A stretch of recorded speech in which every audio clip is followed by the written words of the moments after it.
Hari ini kita belajar peta kerja setan.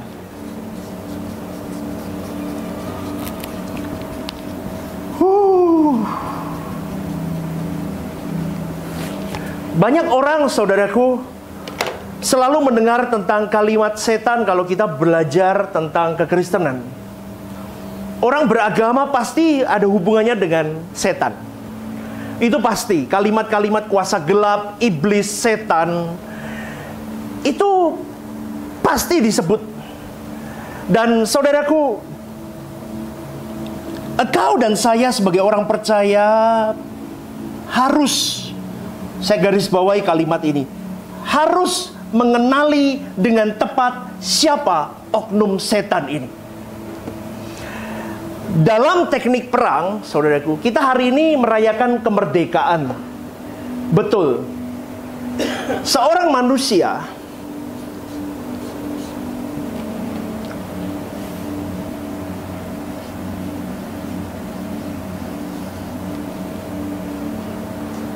ini harus gradingnya begini.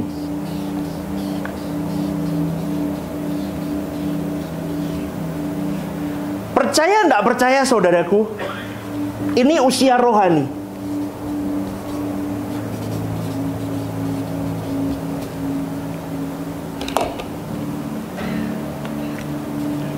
Tapi di sini pun juga ada usia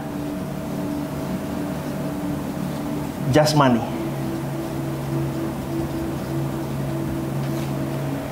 Usia jasmani itu pasti naik. Ini pasti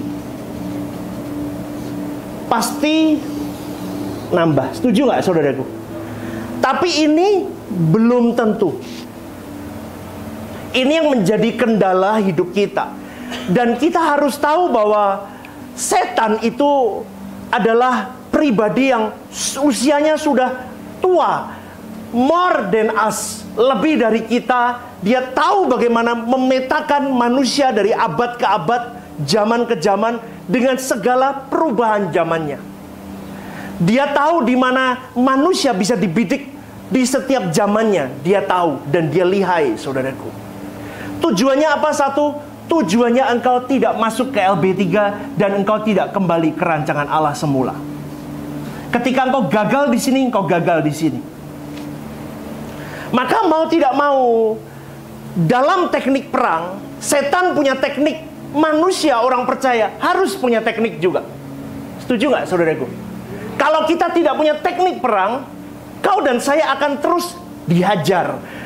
Setan itu seperti tentara Belanda zaman dulu. Dia punya semua perlengkapan yang luar biasa. Kita ini seperti tentara Indonesia, pasukan berani mati cuman pakai bambu. Ngerti? Ceritanya begitu. Kita cuman punya begitu. Karena pengalaman kita, usia kita jauh di bawah mereka. Dan iblis punya kemampuan yang jauh lebih. Kenapa? Karena dia punya peta kerja yang bisa bagaimana memusnahkan manusia.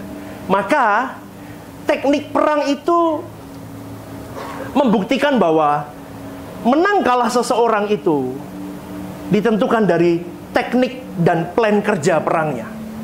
Bagaimana dia mengenali musuh dengan baik. Karena kalau kita salah mengenali oknum ini, maka sangat berbahaya, saudaraku. Meskipun Alkitab tidak berbicara begitu detail tentang oknum setan ini, tetapi secara menyebar dari Kejadian sampai Wahyu cukup dibahas. Tujuannya apa sih, pastor, belajar tentang setan ini? Supaya orang percaya dapat berantisipasi kepada oknum ini sesuai dengan firman Allah. Supaya kita tidak terjebak di dalam perangkapnya. Karena hari ini fakta menunjukkan usiamu hampir 60, 70, 80. Tapi usia rohaninya mungkin umur 5 tahun, saudaraku. Doa aja nggak bisa loh. Doa aja nggak bisa. Itu yang menjadi sesuatu yang memprihatinkan di dalam kekristenan. Dengan kita mengenali setan atau iblis yang benar, maka potensi untuk dapat mengalahkan setan itu seperti Yesus. Yesus sudah menang. Dia mendapatkan kemenangan, Yesus. Yesus sudah menang, kita belum. Lah maka dari itu ketika kita mengerti peta kerjanya, mengenali musuh berarti mengenali cara bekerjanya dan target-target yang dibidik di dalam hidup seseorang, kita bisa seperti Yesus. Makanya berkali-kali kalau di mimbar ini saya selalu katakan, harus sepikiran, harus seperasaan dengan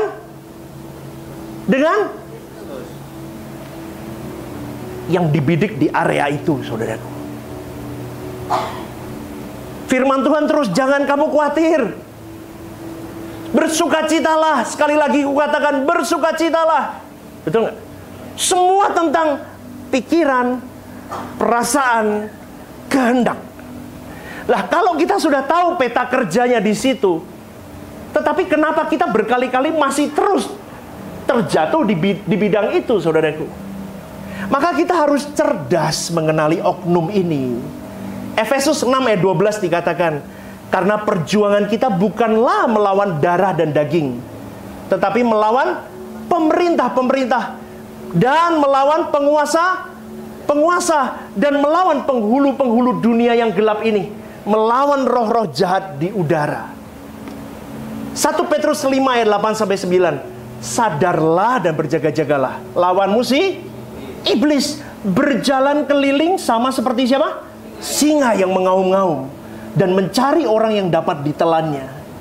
Lawanlah dia dengan apa? Iman yang teguh.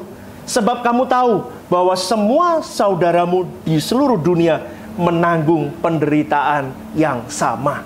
Satu lagi, Matius 12 ayat 43-45.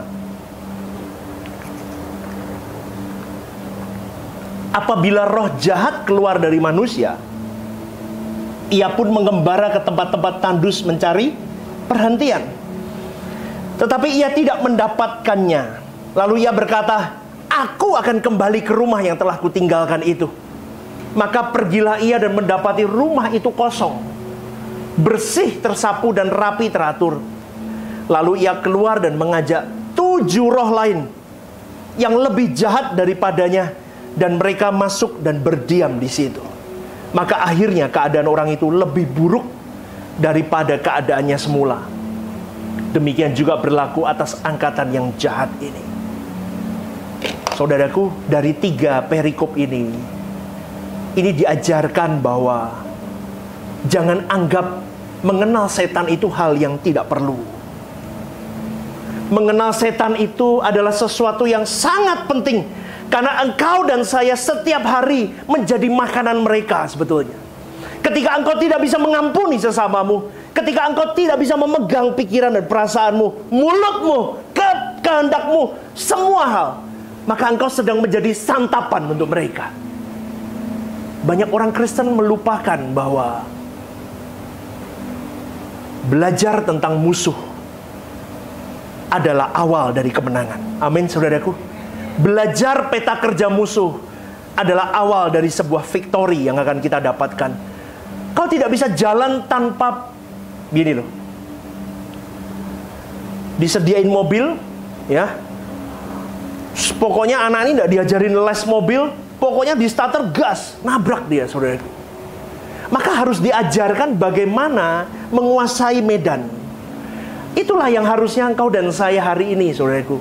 Jangan pernah berpikir kalau aku belajar tentang setan, sama aja nggak ada perubahan dalam hidupku. Oh, beda.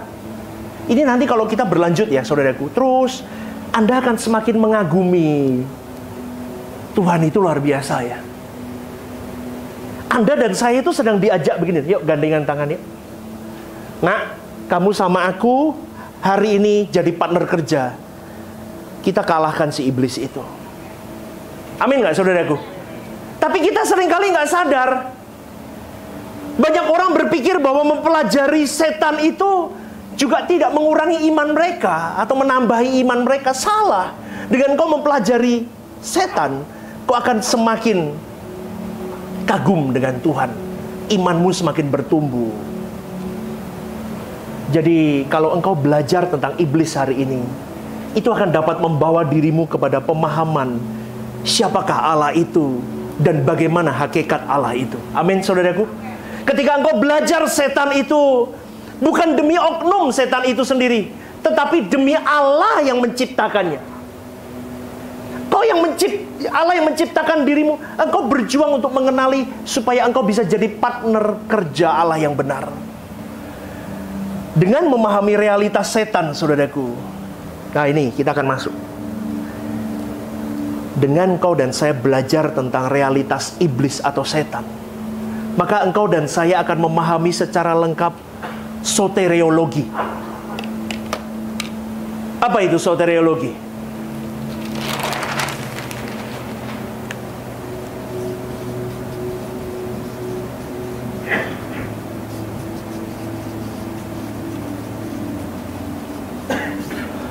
Tentang keselamatan.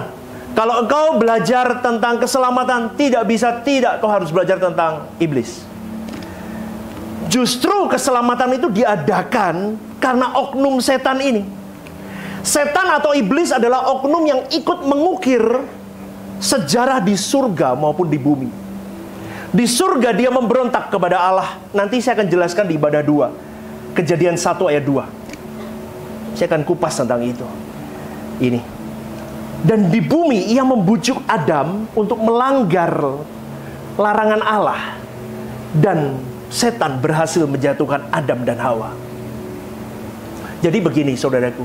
Ketika engkau dan saya hari ini belajar mengenai realitas setan, maka akan terbangun kekaguman terhadap Allah yang maha dahsyat. Akan terbangun sikap untuk hidup kudus yang proporsional di hadapan Allah. Kenapa? Karena melalui satu oknum setan ini kita bisa melihat tanpa kekudusan, tanpa ini, maka siapapun tidak bisa bersama dengan Allah Bapa di dalam kerajaannya. Betul nggak, saudaraku? Iblis terbuang. Kau dan saya hari ini jangan sampai terbuang seperti iblis ini, saudaraku. Terlebih dari hal ini, saudaraku, iblis adalah makhluk surgawi. Yang setuju katakan amin. Iblis adalah makhluk surgawi. Orang percaya dapat menemukan kebenaran yang berkaitan dengan rencana penyelamatan umat manusia melalui oknum ini. Dengan mengenali oknum ini, saudaraku, maka orang percaya memperoleh jawaban yang lengkap mengenai apa sih tujuan manusia itu diciptakan. Diciptakan untuk apa? Melalui satu oknum ini, kita mulai tahu untuk apa aku diciptakan. Nih, terus ya, akan lanjut.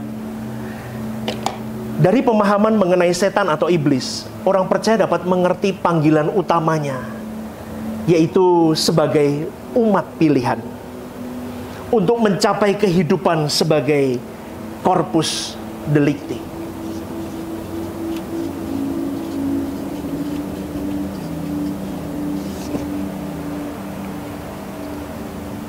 Corpus delicti itu apa, saudaraku? Corpus delicti adalah fakta yang membuktikan bahwa suatu kesalahan atau kejahatan telah dilakukan oleh oknum setan. Kenapa harus dilakukan itu? Mereka sebelumnya makhluk surgawi. Mereka malaikat-malaikat yang bisa menjadi makhluk-makhluk yang melayani Allah di kerajaannya. Tetapi Allah tidak menghukum setan atau iblis yang belum bisa dibuktikan kesalahannya. Loh, kenapa nggak bisa dibuktikan, pastor? Kita coba buka Roma 4 ayat 15.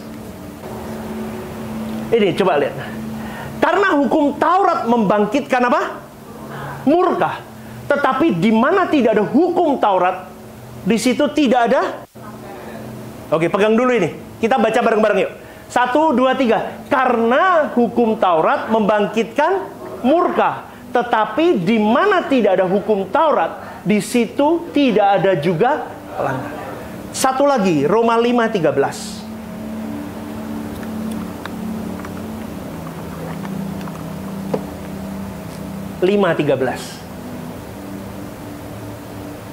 5 bukan 4. Yuk, 1, 2, 3. Sebab sebelum hukum Taurat ada,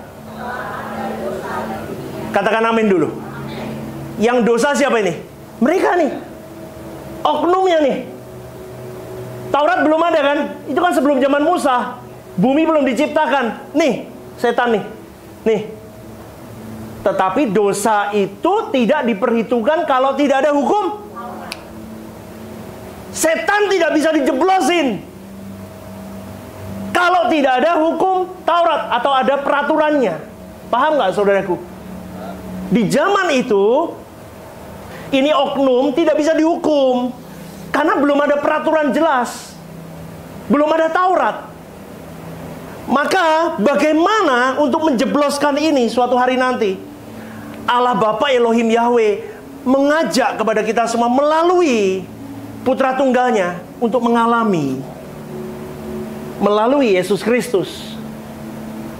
Dulu digadangkan si Adam, saudaraku, dengan manusia pertama itu digadangkan oleh Allah Bapa untuk bisa menjadi corpus delicti.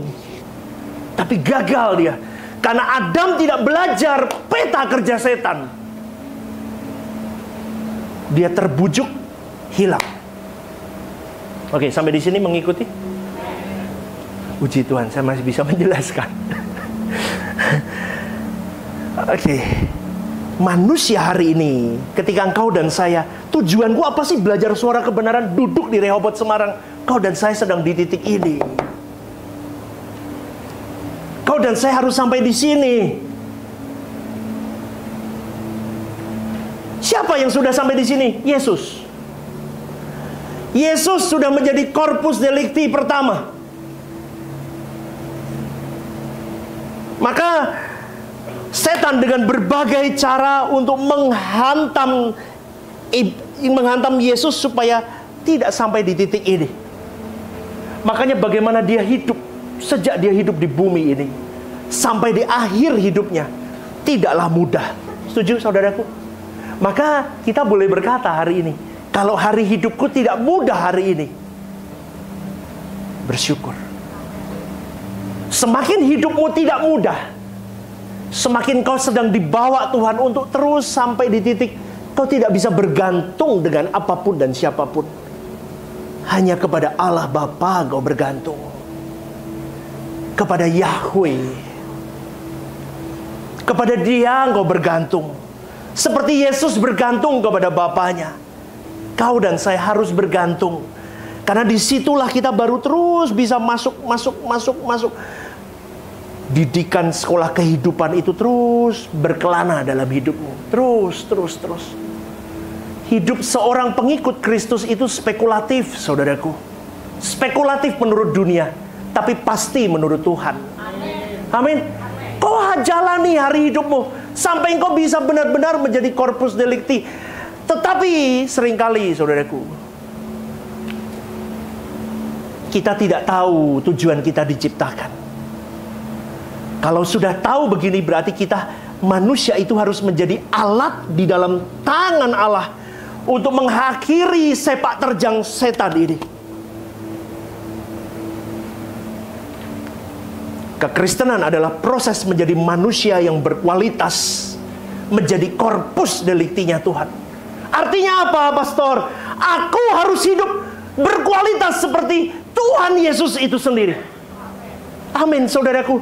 Hari ini kekristenanmu kalau belum berkualitas seperti Yesus, apanya yang seperti Yesus, pastor? Supaya aku bisa jadi korpus delikti, kau harus punya ketaatan penuh, proporsional, segenap hidup kepada Bapamu yang di surga. Berikan tepuk tanganmu kepada Tuhan. Ketaatan itu segalanya, saudaraku. Oknum setan tahu dia ada Tuhan. Setan tahu Tuhan itu berkuasa, tapi setan tidak punya satu hal, yaitu apa? Tunduk kepada hadirat Allah. Kalau hari ini engkau dan saya jadi orang percaya, jadi orang Kristen, tapi kau punya roh pemberontakan, hati-hati. kau sedang jadi pangkalan setan. Saya katakan ini demi nama Tuhan yang saya layani. Bukan untuk kepentingan saya, tapi kepentingan hidup kekalmu. Kalau hari ini kau masih punya roh pemberontakan, cek dirimu. Kau tidak ada bedanya dengan oknum ini. Kalau hari ini kau punya kesombongan, kau tidak ada bedanya dengan oknum ini. Oknum ini berjuang menyamai Allah. Bagaimana mungkin seorang yang diciptakan berjuang untuk menyaingi yang menciptakan? Amin gak saudaraku? Kalau kita punya roh seperti itu, kau tidak ada bedanya dengan ini. Dan sampai kapanpun, sampai kau menghembuskan napasmu yang terakhir, kalau engkau tidak berjuang, pikiran, perasaan, kehendak mulutmu, tindakanmu terus 24 hours, bukan setiap hari engkau harus mengiring Yesus, setiap saat. Kalau kau berjuang setiap saat, maka every time, every minute, every second of your life, aku berjuang jadi corpus delicti-nya Tuhan. Dan tidak banyak orang Kristen mengerti ini. Maka jangan sembarangan dengan hidupmu, karena setan itu seperti singa mengaum yang bisa menerkammu setiap saat. Dari sepak terjang Lucifer ini, kita bisa menimba kebenaran yang sangat mahal. Ini gambaran kejahatan yang harus dijauhkan dari kehidupan orang percaya. Kalau kita lihat dari oknum setan ini, kita harus tahu bagaimana musuh beroperasi, supaya orang percaya tidak menjadi sombong karena dia menang dari iblis. Maka sekarang tanya di dalam dirimu, saudaraku. Seperti lagu tadi, setiap tarikan nafasku untukmu Tuhan, setiap detak jantungku bagimu. Terus apa? Setiap denyutan nadiku untukmu Tuhan. Apa ini? Semua senggol kiri kanannya tenane. Lu senggol kiri kanannya tenane. Senggol dulu tenane. Ulang lagi, sekali lagi ya. Setiap tarikan nafasku untukmu Tuhan. Cakep nggak lagunya? Cakep ya. Setiap detak duk duk duk untuk Tuhan bagimu. Loh, denyutan nadi loh. Setiap denyutan nadiku untukmu Tuhan. Apa? Tutup yuk bareng-bareng. Semua senggol lagi, tenang nih. Nah itu loh saudaraku, kadang saya itu mau ajak, kalau Anda bisa menghidupi lagu ini aja, nggak usah ngidupin firman deh. Ini perwakilan dari firman kan. Naik kau.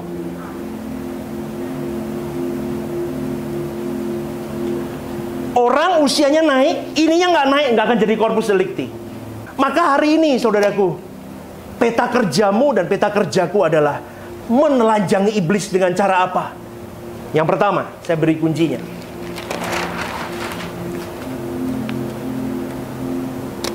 Ini nomor 1.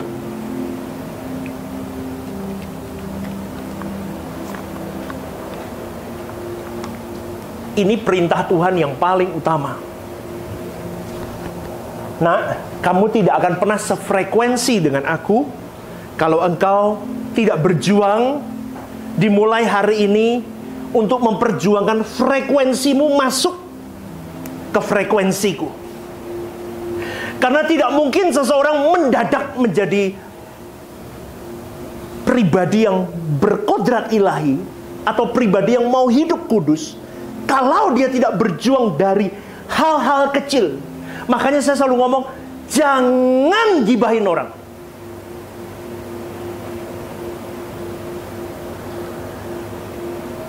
Dosa mulut apa, saudaraku?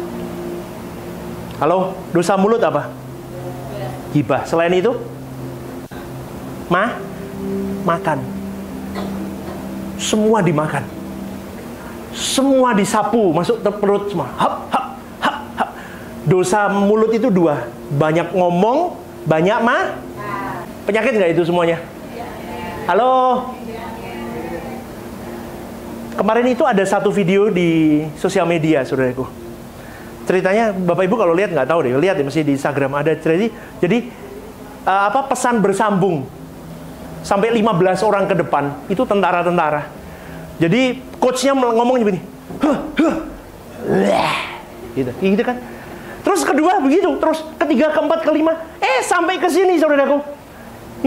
Jadi gosok gigi. Ngerti nggak? Ini nyata. Itu namanya miskomunikasi. Makanya itu contoh. Banyak ngomong, banyak banyak ngomong, banyak banyak ngomong, semakin kau tidak bisa kudus. Jadi hanya orang-orang yang hidupnya sungguh-sungguh di dalam Tuhan, yaitu pikirannya yang selalu diperbarui oleh kebenaran firman Tuhan, dia punya komitmen hidup untuk tidak bercela, yang bisa menaklukkan setan dan tidak bisa ditaklukkan oleh setan. Kuncinya begini terakhir.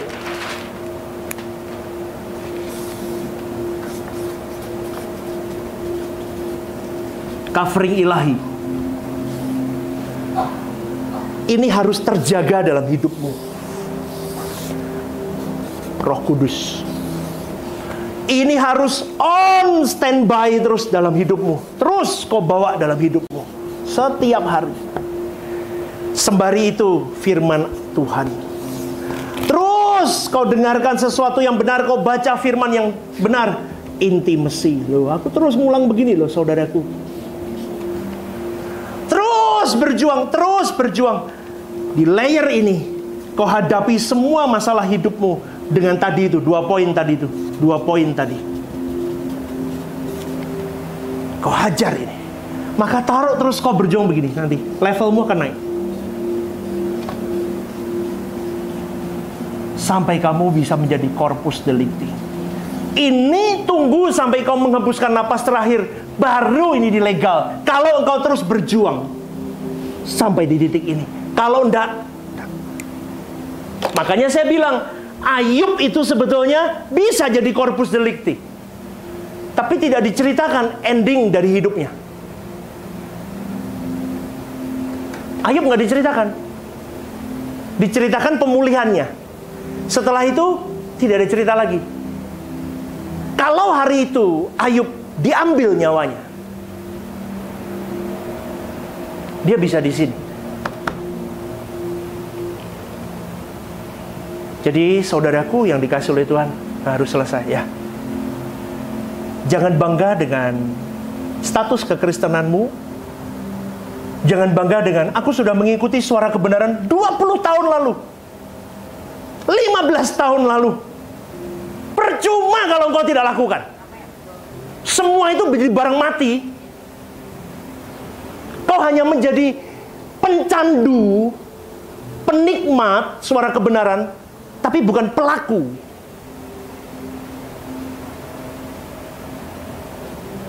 Koreksi dirimu. Jangan sampai seperti Paulus berkata, jangan sampai aku memberitakan firman tapi aku sendiri terhilang. Jangan sampai engkau sendiri tahu kebenaran, penuh kognitifmu, smart untuk suara kebenaran. Kau bisa tabrak semua pembicara, kau bisa lawan pembicara, kau bisa debat dengan dia, tapi kau tidak bisa menjadi pelaku kebenaran. Kristen tanpa kelakuan. Iman itu adalah perbuatan. Imanmu cintamu ke Tuhan. Imanmu adalah melepaskan segala keinginanmu, segala hidupmu, segala hakmu, kau berikan kepada Tuhan hidupmu. Itu imanmu. Kalau hari ini kau masih pegang, oh enggak bisa dong, kenapa aku harus ngampuni dia? Berarti kau belum punya faith dengan Tuhan. Yesus faith-nya jelas kepada Bapaknya. Dia lepaskan segala hidupnya. Dia mau dihajar kayak apapun, dia tetap berkata, ampuni Bapa, karena mereka tidak tahu apa yang mereka perbuat. Sampai di kayu salib akhir, dia finishing well. Pastikan kau dan saya finishing well sampai akhir hidup kita. Berikan tepuk tangan. Silakan bagi berdiri, saudaraku. Anda diberkati Tuhan hari ini.